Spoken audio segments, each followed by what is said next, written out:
ඉතින් මෙවර සාමාන්‍ය පෙළ විභාගයට බැද්වේගම පාඩමෙන් හෝ එහෙම නැත්නම් දියමන්ති මාලේ පාඩමෙන් හෝ අවස්ථා සිද්ධි නිරූපණය කියන ප්‍රශ්නය කොටස් දෙකක් යටතේ ඇසීමේ ඉඩකඩක් තියෙනවා.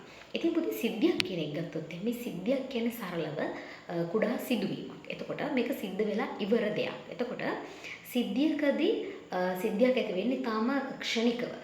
එතකොට අවස්ථාවක් ගත්තොත් එහෙම අවස්ථාවක් කියලා කියන්නේ සිද්ධි ගණනාවක එකතුවක් විතර අපිට දක්වන්න පුළුවන්. ඒ වගේම තමයි අවස්ථාවක් හරියම අවිනිශ්චිතව තමයි සිද්ධ වෙන්නේ. එතකොට අපි අවස්ථාවකට මුහුණ දෙන්නේ හරියම අවිනිශ්චිතව. එතකොට මේ අවස්ථාවකදී අපේ මිනිසුන්ගේ සැබෑ මනුෂ්‍ය ලක්ෂණ, එයාගේ සැබෑ මනෝභාවයන් එහෙම පෙන්වන්න පුළුවන් අවස්ථාවක් තමයි මේ සිද්ධියක් කියලා කියන්නේ. එතකොට අපි දැන් දීමන්ති මාලේ පාඩම ගත්තොත් එහෙම මෙතනදී අවස්ථාව තමයි ඔන්න මැටිල්ලගේ හිත දීමන්ති මාලේ කෙරෙහි යනවා. යා මුලින්ම දීමන්ති මාලේ දකින අවස්ථාව කළු පැහැති සැටින් පෙට්ටියක බහනලද විචිත්‍ර දීමන්ති මාලයක් ඈදුටුවායි කියන. එතකොට ඒ අවස්ථාව අපිට ගන්න පුළුවන් මේක පුංචි සිද්ධියක්. එතකොට යාගේ හිතේ දීමන්ති මාලේ කෙරෙහි යන සිද්ධිය. ඊට පස්සේ අපිට අවස්ථාවකට ගන්න පුළුවන් මේ දීමන්ති මාලය එයාගේ අතින් නැති වෙනවා. එතකොට මේ නැති වෙන අවස්ථාව නැතිවීම අවස්ථාව අපිට ගන්න පුළුවන් අවස්ථාවක් විදිහට. එතකොට ඒක සිද්ධි ගණනාවක එකතුවක්. ඒ වගේම අපිට ගන්න පුළුවන් මේ දීමන්ති මාල නැතුණාට පස්සේ එයාලා මේ වෙනුවෙන් මහන්සි වෙනවා.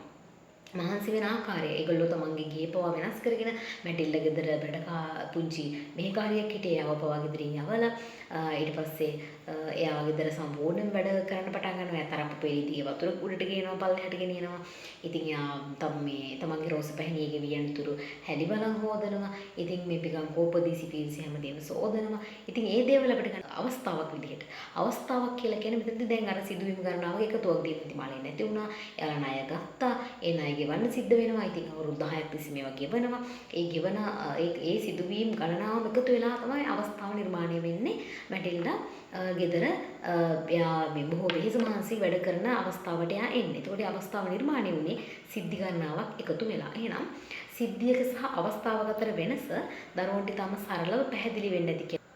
එහෙනම් මේ වගේ තවත් වැදගත් වීඩියෝ එකකින් අපි නැවත හමු වෙමු.